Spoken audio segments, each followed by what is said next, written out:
Victory.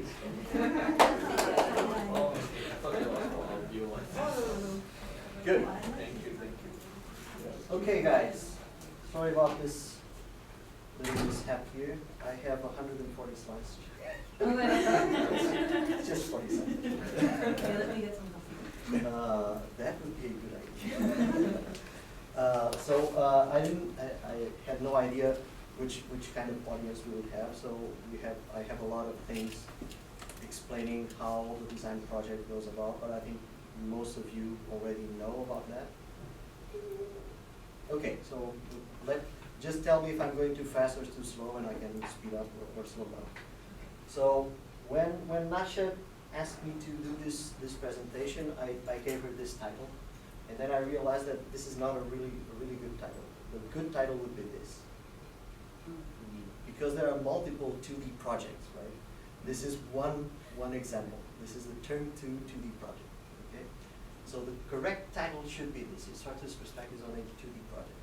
So I will not be going through the kind of presentation that you probably see, that how students do this, how students do that.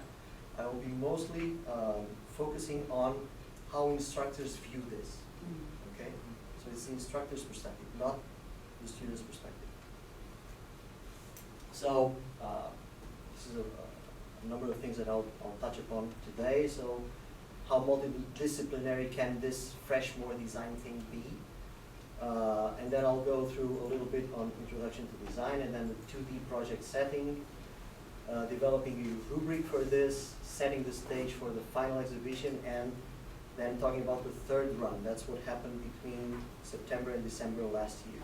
That was the third run of the 2D project as it is right now.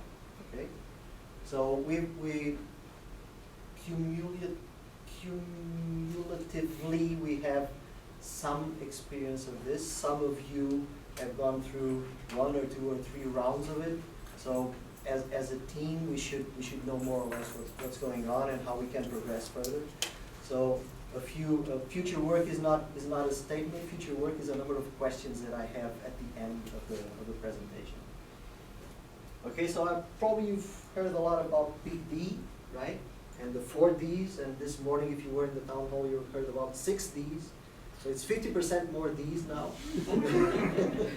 I don't know what the other Ds are, but anyway, Big D includes architectural design, product design, software design, systems design, and all technically grounded design. It is design through conception, development, prototyping, the full value chain. In short, Big D encompasses the art and science of design. This was written by our colleagues, right here at SUTD. Okay? Big D is different than 2D? Yes. Okay, what's the difference? Big D is the framework of this university. Okay, we do Big D. 2D is one way of achieving that Big D. So 2D is a project across. So this 2D project is a project across all the courses in Term 2 only. Okay. So the focus is on the 2D project for Term 2. That's the one that happens in Maths 2, Physics 2, theorizing about society, the self, and culture. Can I say like Big D is across pillar, but 2D is between the pillar? No, but, Big D is a kind of framework of all of SUTD. 2D is a manifestation, a particular manifestation of this mindset. I know that big 2D, for example, like in the same pillar, but between 2 modules, for example, they do one project together, they call it 2D. But in this case, the 2D cuts across pillars. Yeah. Because in Term 2, you are getting instructors from EPD, from ASD, from the Maths cluster, from PAS, from everywhere. So it cuts across all pillars in that sense. Okay. So in its present form, this project is connected to the design project in Introduction to Design. Okay. That's the way we came up with to implement it again, because when I came in, there was no 2D project on Term 2. Okay. So how multidisciplinary can this be? So it is perceived as multidisciplinary design, in the sense that it involves multiple disciplines to devise something new to the world, so that's fine. But however, Research has evolved not in this encompassing kind of framework, but the evolution of different fields has always been achieved through going deeper and narrower in each of the fields, right? That's how typically it is done. However, complex problems today are not single discipline. They are multidisciplinary. They are broader than one single discipline. So they are interrelated complexities, social issues, sustainability concerns, political influences, and so on and so forth. They are seldom just technical projects or technical problems. They are more than that. So these problems are not solely engineering or urban planning or social problems. They are design problems in which each discipline plays a role. So that's how we should view the problems nowadays. They're not the realm of design. They're not the realm of math. They're not the realm of physics. So what is design in our view at SUTD, at least in Introduction to Design?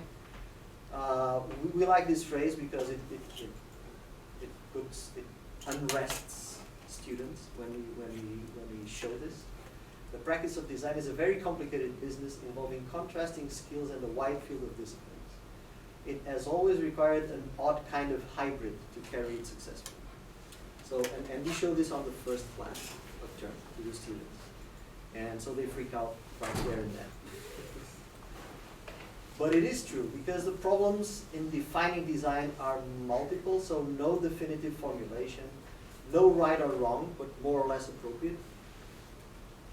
It typically includes negotiable constraints, so the constraints are not set at the beginning, they evolve as the project evolves as well. No ultimate or immediate test of a solution for the problem. You need to develop the test to test the solution as you develop the project. There are no definite set of solutions, no well-described set of permissible operations. It goes on and on. So in a sense, it is not, I'll give you a problem, you apply a kind of an algorithmic way of solving it, and that's it. That's not a design problem, okay? So how we do it is we take two ways of approaching design. One that comes more, let's say, more from the realm of engineering. One that comes more from the realm of architecture, and we try to blend the two, okay? Between project-oriented learning and studio-based learning. And we have an engineer and an architect always. Why studio related to architect? Sorry? Why studio related to architect and project engineering? Yeah, studio related is a kind of continuous, I have here an an architect, so I don't know if I'm going to say the wrong thing, but if I am, just please correct me. Studio-based learning is an evolving of the project via critique with your instructor, continuous critique. But it's typically a individual project that is developed with your instructor or your advisor or whoever is in the room, right? The project-oriented learning is more, again, you always have a project, right? But it is typically done in teams, collaboratively, and there's an instructor also in the room, but it is basically done in the team. There is some element of critique, but that is not the most important thing that carries the project forward, okay? Whereas in studio-based learning, it is the critique that forces you to evolve in a certain direction, okay? So this is what, am I right? Studio-based learning will also be team-based learning. Okay, so there you go, there's a hybrid. Yeah. I would say that there are commonalities to both. Of course. And there are commonalities and there are differences. What we try to do in the Introduction to Design is blend those in a way that students get the architecture perspective and the engineering perspective as well, okay? So I will not read through all of that, but this is the kind of things that we take into account. So variety of scales and design disciplines. We try to teach essential skills and a mindset, some methodologies, some communication, representation, fabrication, and design projects across engineers and architects. That's what we do, okay? We're not the only ones doing this. There are a lot of other universities out there doing this, but they don't do it at the scale that we do it, and we don't do it, and they don't do it using engineers and architects as instructors at the same time. We are the only ones that do that, okay? And you might find that people, the question is that people will fall asleep. Other than that. I will raise my voice. Yes. At random points. At random points. And they do When it, you least expect. and they do it incorporating the humanities and the social sciences, or it's pretty, That's not the usual thing. There's a lot of design disciplines everywhere. Some of them are actually in the first year, but you don't get instructors from different disciplines coming together and teaching at the same time. You might get an engineer coming today and teaching about something, and then an architect coming tomorrow and teaching about something, and a social scientist coming the week after and teaching about something, but never together, never blending, okay? So the theme for 2016 and 2017 was, as you may know, the technological body. And this was the small brief that we gave the students. And if you're careful enough to read through that, it doesn't tell you anything, okay? But it tells you a very important thing, which is creating a device for the body. So it has to interface with your body somehow. And it has to help you do something. Whatever it is, it's up to you. You the students, not you.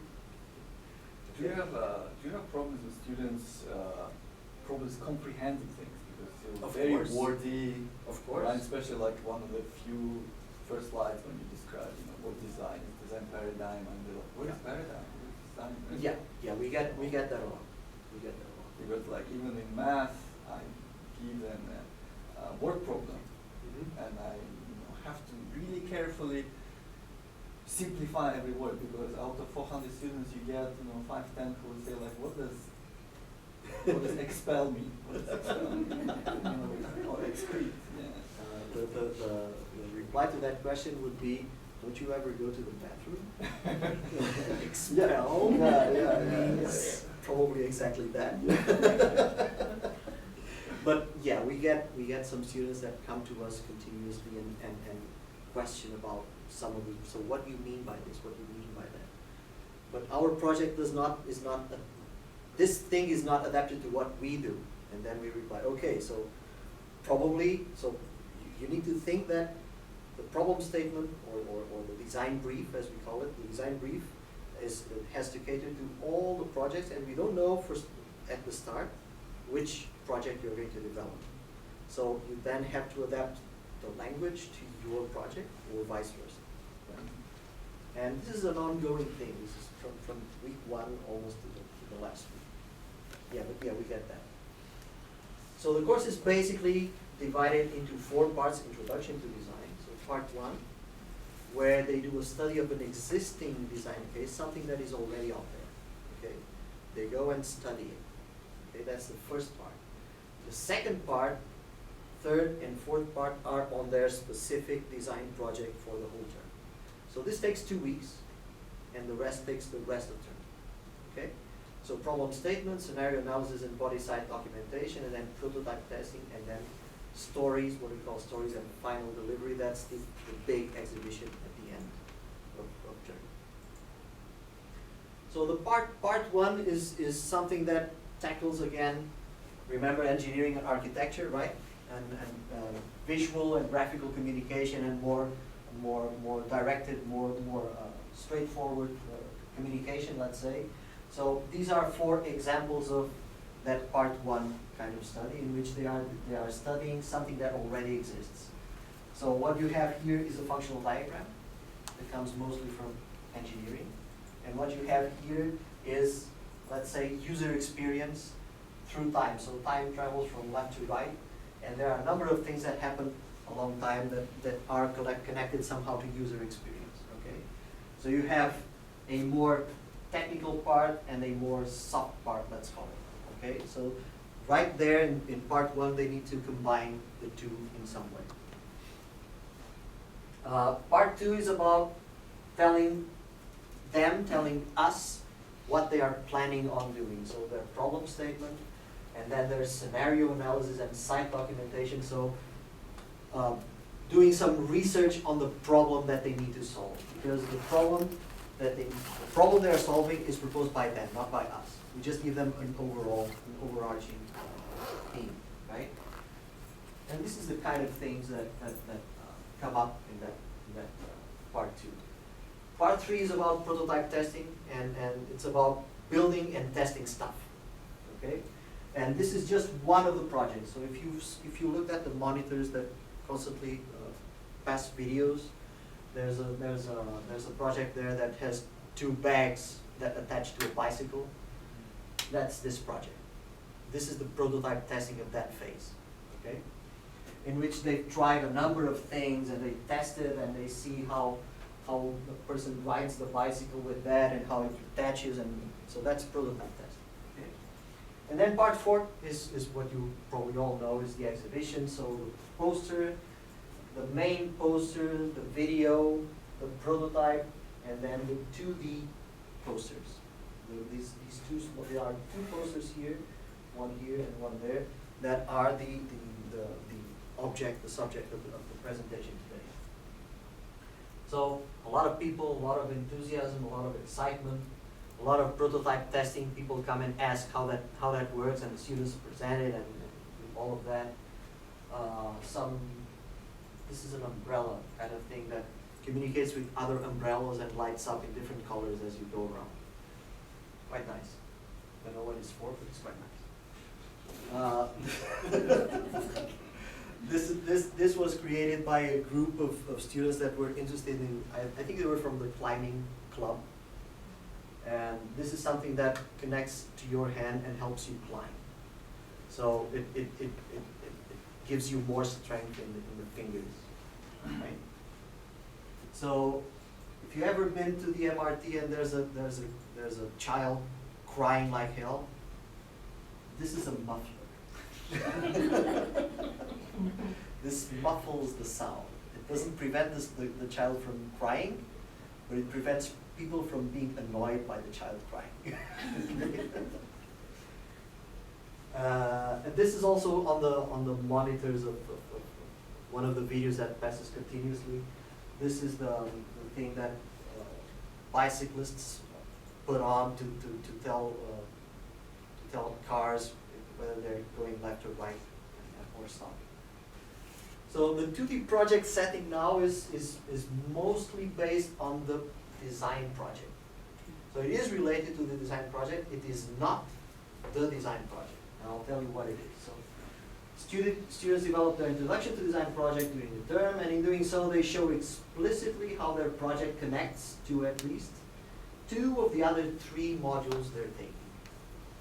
And so the other 3 modules, you're saying here 4 and I'm saying 3, right? The question is that they all take physics and math, but then some of them take world text and interpretations, and others take theorizing society, self and culture. Okay? So each student will have introduction to design plus these 2 and one of these. Okay? So the decision on which modules to pick is their own. We don't do anything about that.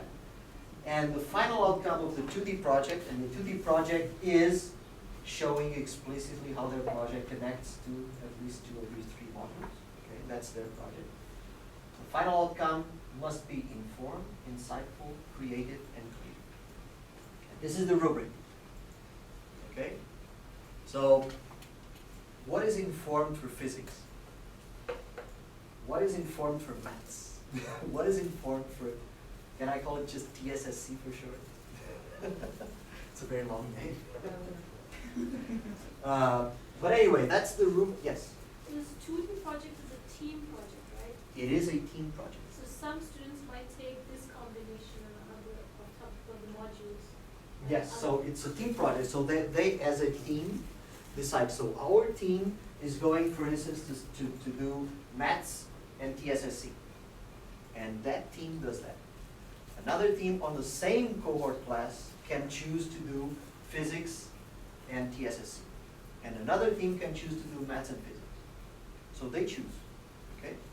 I'll show you a typical partitioning of who gets what. So the first thing that we had not a problem, but some issues in coming up with was the rubric. And the rubric is an ongoing, evolving kind of thing, okay? So a project with this breadth is difficult to assess and grade, obviously. And the rubric must work across all 4 courses, right? So it must lend itself to interpretations that make sense in each of the subjects.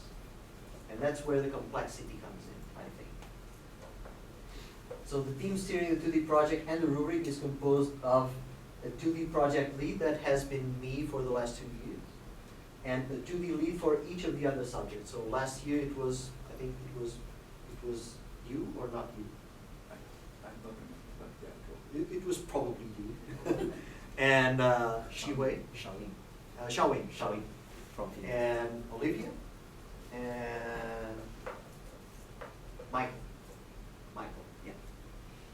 And the students are made aware of the rubric on week 1, so they know from the start what they are dealing with. And this is the said rubric. So the thing must be informed, insightful, creative, and clear. And if you're really, really good at that, you get 10, 12 points. Now the thing is that when the students present their projects, their posters, their 2D posters, one person from, if they chose maths and physics, let's say, one instructor from maths will come and assess their poster on this rubric, and then another instructor from physics will come to their poster and assess again through this rubric. Okay? If I'm not mistaken, 2 years ago you didn't have that, right? This is from last year. It has been around for 3 years. Okay. Yeah. That was you. So setting the stage for the final exhibition. So week after, there are a number of milestones that we need to decide at the beginning of term. So on week 1, week 6, week 10, and then finally on week 13. I will not go through this. I can send you the slides afterwards if you want. But those that are involved in the 2D project have this stated from week 1. And for the 3rd run, so some relevant outcomes and lessons learned. This is the interesting part. So teams choosing math were 38 out of 81 possible, right? Teams choosing physics, 59 out of 81, and then teams choosing TSSC and teams choosing WTI. Just make note that maths and physics are taken by everyone, but then TSSC and WTI are more or less half-half. So that's basically the partition. Okay, we don't have any influence on that. It is completely student driven. This was for last year, but the partitioning from previous years were more or less the same, so it doesn't change that much. Typical end of term ID exhibitions in the Introduction to Design generate a lot of excitement and a lot of nights without sleep and all of that. 430 students spread across 81 design teams, 46 instructors in total. And this is something, again, that you don't see anywhere else. So in the 2D project, I then counted the number of instructors coming from maths, from physics, from TSSC, from WTI, and together with the Introduction to Design team, it's 46 in total, involved in grading all of the posters in the exhibition. Okay? And then we did a survey to the instructors, me included, and you guys as well, at the end of term. So 29 of these 46 instructors replied. Around 60%, depending on whether you come from design or from other subjects. Okay. And this is this is what came out of the survey. So in all the graphs that I'm going to show you now, the blue is from responses from instructors from other subjects. So it could be math or physics or TSSC or WTI. and the orange-ish color is for design instructors, okay? And the questions were basically the same. So the question here was, the 2D project enables students to learn about my subject. And you can either strongly disagree or strongly agree, okay? And we see now, we start seeing some differences. Some of the things are more or less the same for design or non-design instructors, but for instance, this one is quite different. So non-design instructors don't feel that the 2D project enables students to learn about their subject. Whereas design instructors tend to think that they do. Okay? Comparatively, students tend to learn my subject more or better through the 2D project. So it's more or less the same partition. It's quite difficult to discern between the two. Two more questions. I am more aware of the students' learning because of the 2D project discussions and consultation. More or less the same. Most of them are neutral. Some of them agree, some of them disagree. So this means that for some students or for some teams, there is some active discussion with instructors. For some others, there is no discussion. Okay? I changed or intend to change in the future my teaching style or content because of the 2D project. Basically, no one is willing to change anything. Okay? It's skewed towards the left. Okay? Now, you do whatever you do with the 2D project. I'll keep teaching as the way I've done before. However, me being a design instructor, I would say that some design instructors actually would like to change their way of teaching. But anyway, the 2D project helped me have a better understanding about teaching of other subjects. So in discussing with the students, I actually realized how others teach and what others teach. Okay? Some of it. Again, design instructors learned more with this project, with this process about other disciplines than other disciplines learn about design, I think. I feel that the other subjects contribute to a better understanding of my subject. So what do students learn in other subjects that actually helps me in my subject? Do I agree with that? Yeah, I would say so. It's probably skewed towards the right as well, even for non-design instructors. Okay, so students are more aware of physics because of the maths they take, or students are more aware of design because of the TSSC they take, and vice versa. Okay. So this is not, again, this is a survey on instructors, not on students. Okay, this is this instructors' perception of the whole thing. And finally, the students effectively apply the knowledge gained through my subject to their 2D projects. What do instructors think about that?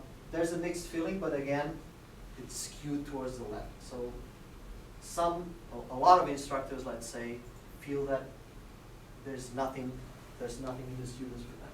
The students did not effectively apply the knowledge gained through this 2D project. Okay. In the end of the survey, there was an open question, kind of say what you want. Throw something at us. So I just copy and pasted everything onto the slide. I didn't edit anything, I just put it there. Okay? Each box is one reply to that survey. Okay? It shows the students how what they learn from physics can be applied to real-world applications. It is a good motivation for their learning. This is one of the... Can you know which one is 2D and structure? No, I don't know. I don't know. In some you can tell if they are maths or physics or TSSC or WDI, but I don't have that information. Okay. I could get it. I can get it if I want, but I decided not to put it here. Okay?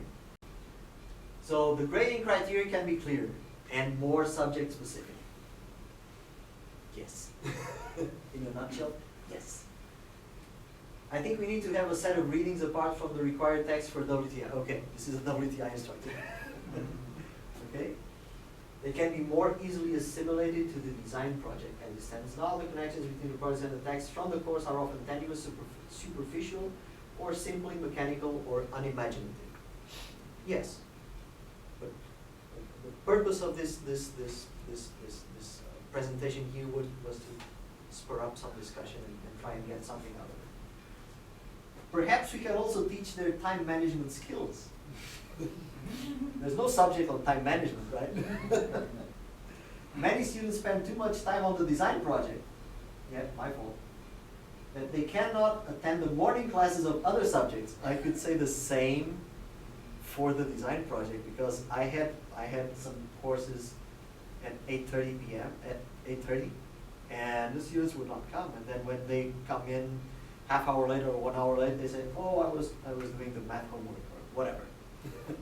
So this goes both ways. But I think, of course, if I'm a design instructor, I have this preset understanding, and if I'm not a design instructor, I have the opposite mindset.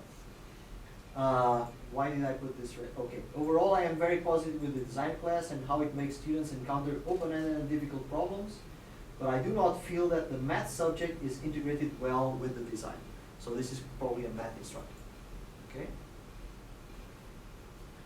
A number of others. So this as bullet points 1, 2, 3, 4. So this is probably a math instructor.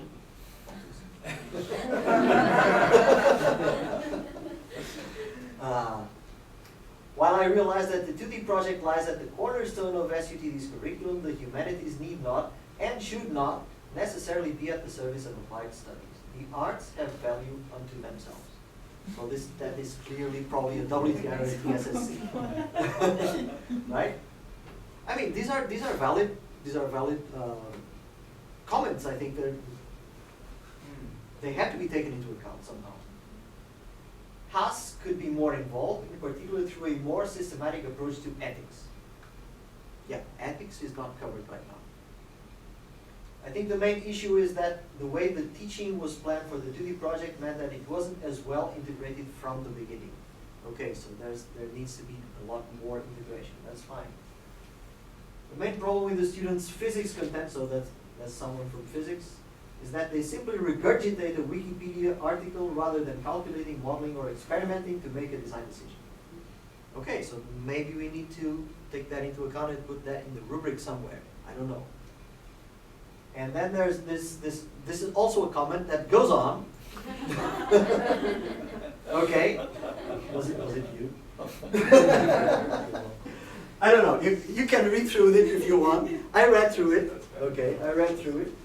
There's a lot of very interesting stuff in there that we can actually put into somehow into this student project. But it ends in a high note. Okay. That being said, well done to the design team. Yes.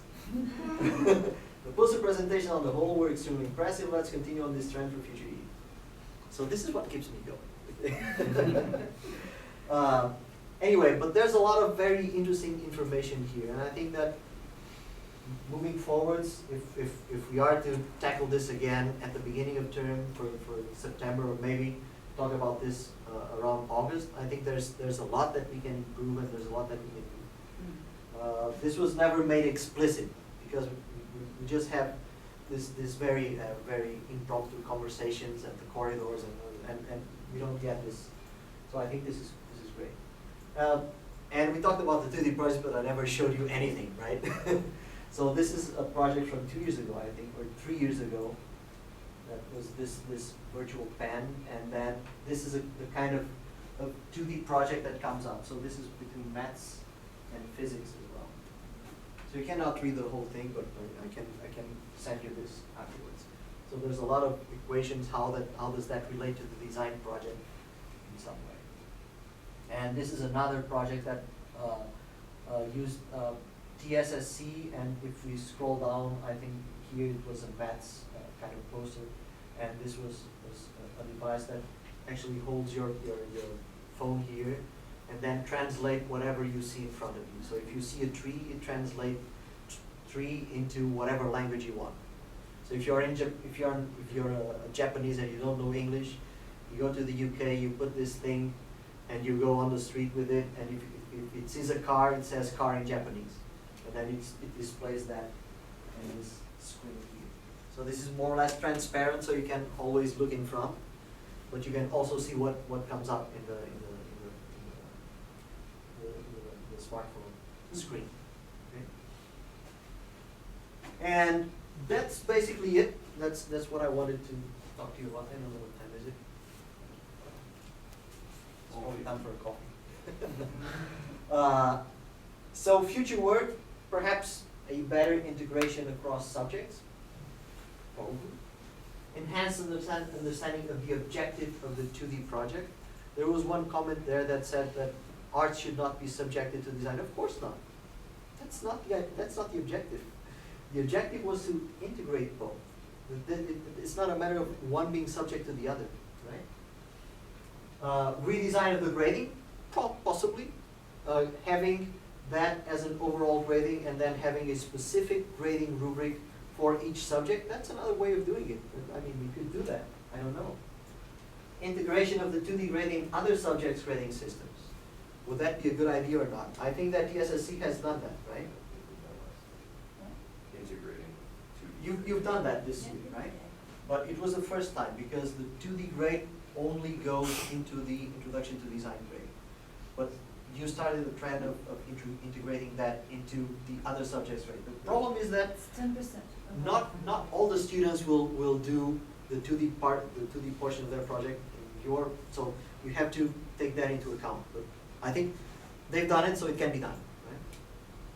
Right? Potential for a rotating responsibility for the 2D project across subjects. It could be potentially led by one of the other subjects. It doesn't have to be led by design. So if we make it rotational, I think we could stand a chance of really understanding what are the others' points of view on how we could do this.